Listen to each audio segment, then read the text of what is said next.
Hi everyone, welcome to the Hunyah Show Queen to Queen, where pageant queens discuss mental health and daily challenges.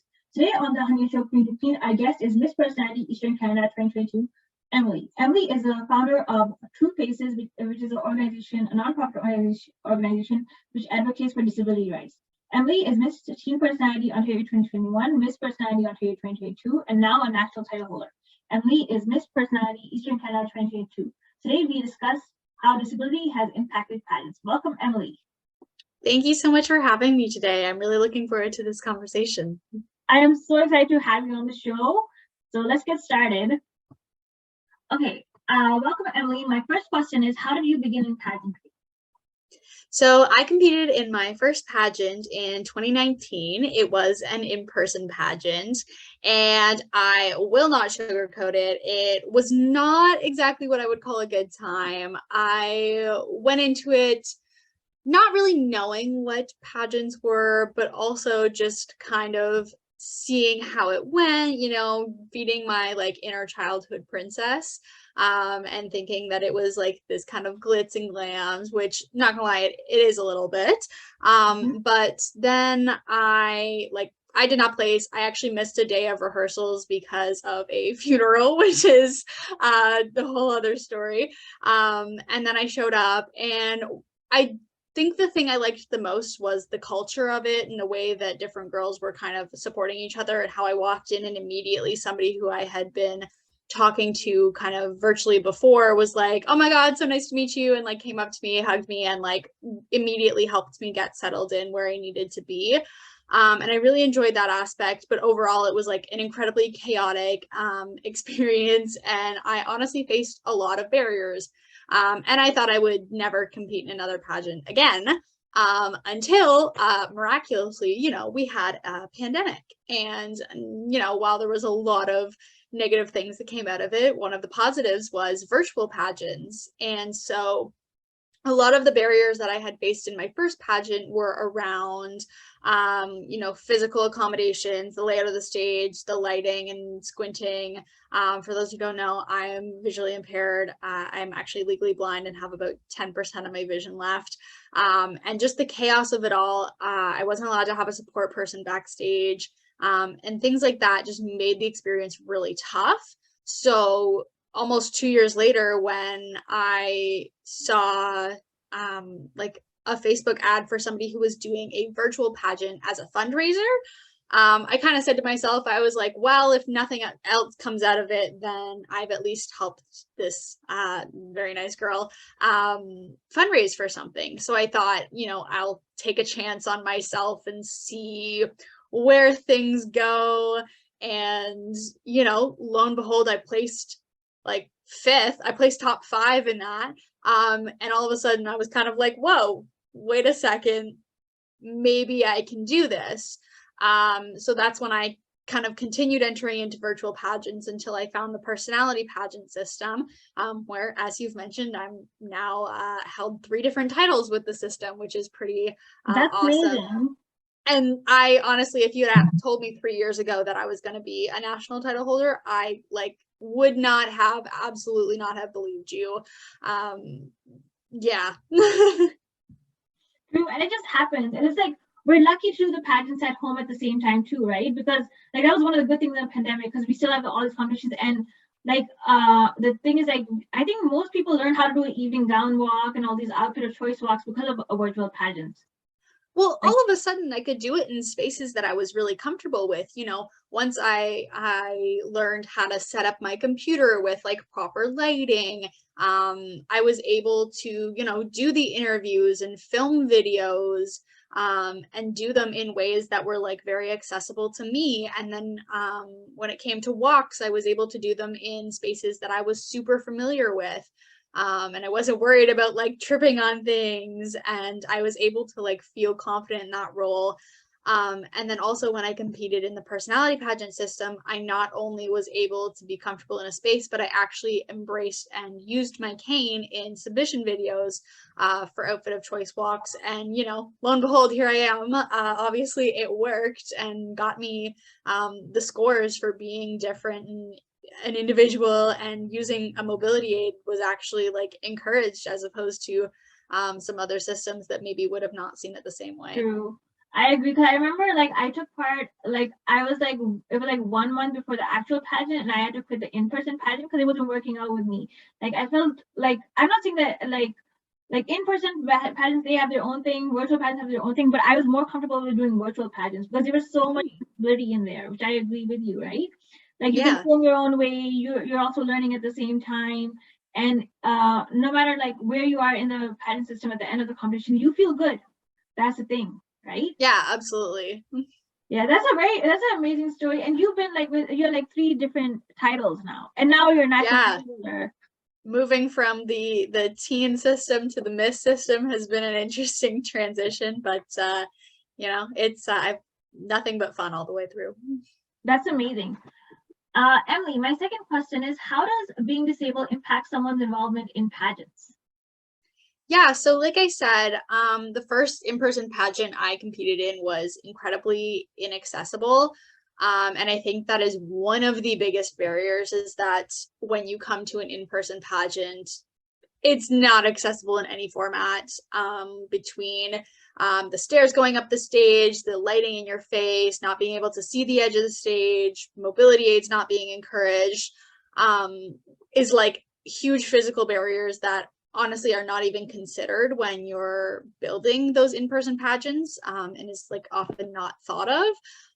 But another one is just having that disability representation in the beauty industry and the pageant industry, because that was my biggest thing. I was like, oh my God, nobody who's like blind has ever won a national title. Like, what chance do I have?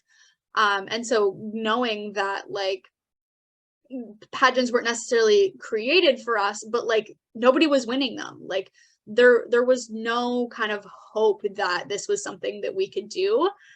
So when I found the personality pageant system, and all of a sudden I was able to be successful and win, all of a sudden I was like, maybe there's hope for other individuals with disabilities. Because that's essentially what I wanted to be. Like that was the reason that I was entering pageants, is because there was no representation. And I honestly thought that was so dumb. I was not for it. I was like, I want to be the first blind national title holder. Lo and behold, here we are. But, you know, knowing that I could be that role model for some people who are maybe also looking at it going, well, nobody who's blind has ever won. These systems aren't made for me. And looking at it saying, oh, well, she did it. Because there are so many barriers who are present, and I'm somebody who likes a challenge. And as a disability advocate, the beauty industry and definitely pageant industry have a long way to come in terms of disability acceptance and accessibility and inclusion. And so being able to help pave the way for that is something that I think really motivates me to be in this industry at all, because it's somewhere I never thought I would be. True, I agree. I think like most people who actually won every year, like they all have that kind of like it comes to you because you never thought, and suddenly no, you're a title holder, and then the feeling that comes in there. And especially when you talk about disability, like even for like diversity, because I'm South Asian, right? Like I felt like there was so much in it, because it's like, you know, everyone has a fair chance. Like it doesn't matter like if you're like a plus size or even size 0, you can win it. It's like it's open to everyone.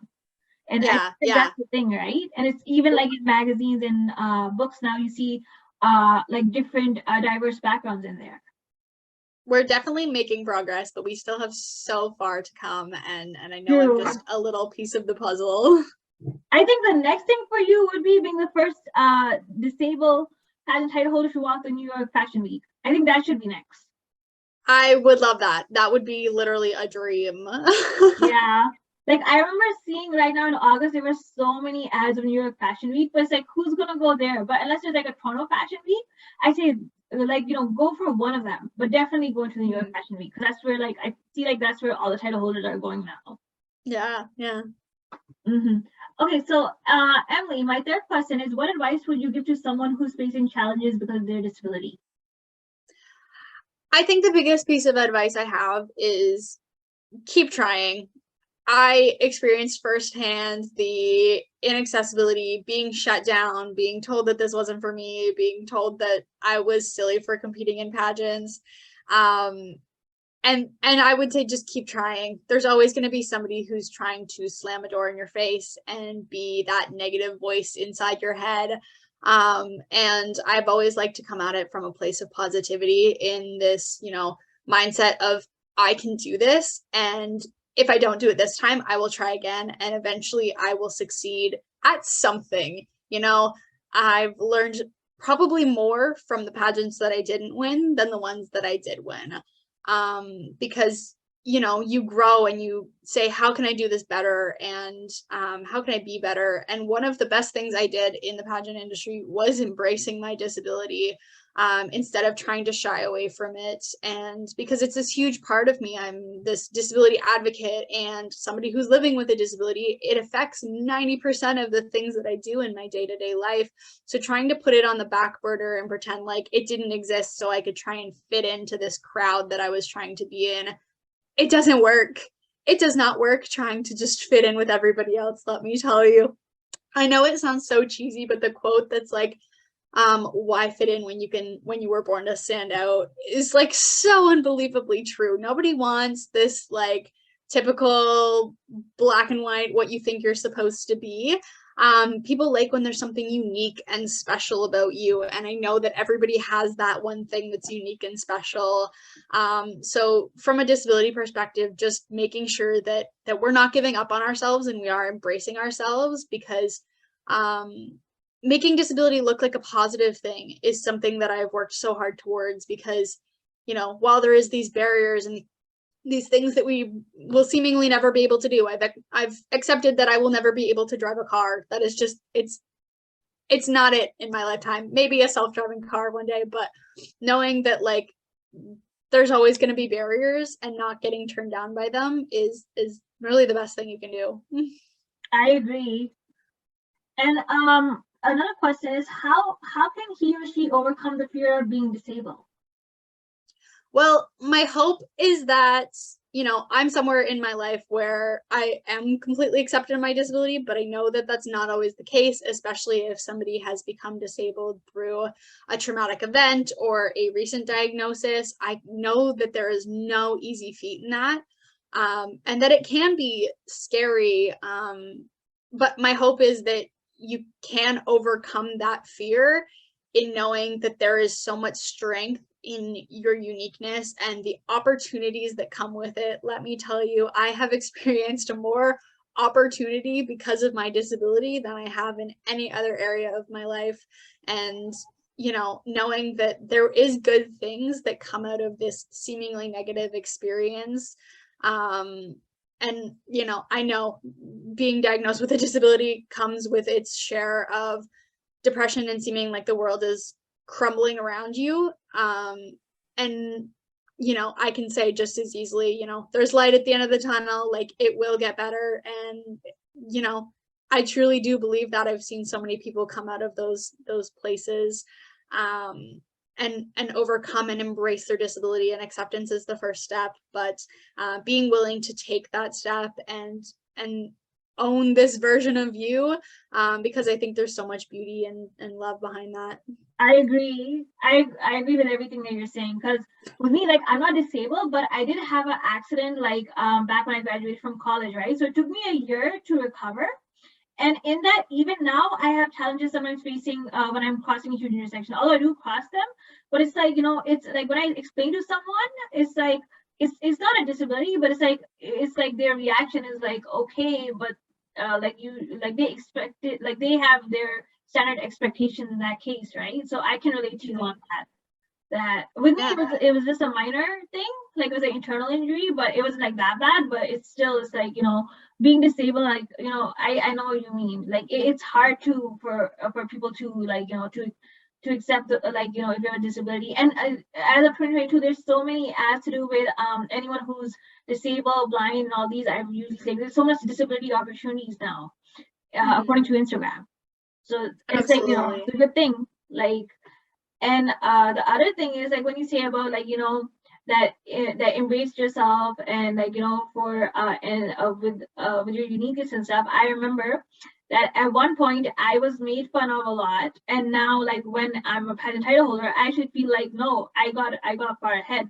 It's like, you know, it's like that's like the positive thing in pageantry. Like when you see yourself and we see others, you feel like, okay, that I'm not saying that to overlook them or to look down on them, but it's like, you know, you feel like you come through so much. Mm-hmm. Yeah, That's most amazing. definitely. Amazing advice. And Emilee, my last question is, would you like to share your social media handles? Where can viewers connect with you and find you if they need any questions or anything, or any guidance on pageants and anything with disabilities? Yeah, I'm always open to questions and connecting with people. That's why I built a community for individuals with disabilities. So for personal, definitely connect on Instagram, Facebook. It's just my name at Emilee Shavers. That's EMILEESCHEVERS. And then also follow my platform. So True Faces, TRUFACES. If you're somebody with a disability who wants to connect and hang out and get to know each other, I'm totally open to that as well. That's amazing. So everyone, be sure to follow Emilee, Miss Personality Eastern Canada, on True Faces, and also as Emilee, your Instagram account, right? Yeah. And be sure to tune in to Personality Pageants Canada as well. And hopefully you'll see the next episode of the Hunyah Show the Hunyah Show Queen to Queen, and more episodes coming up. So thank you. Bye. Thanks.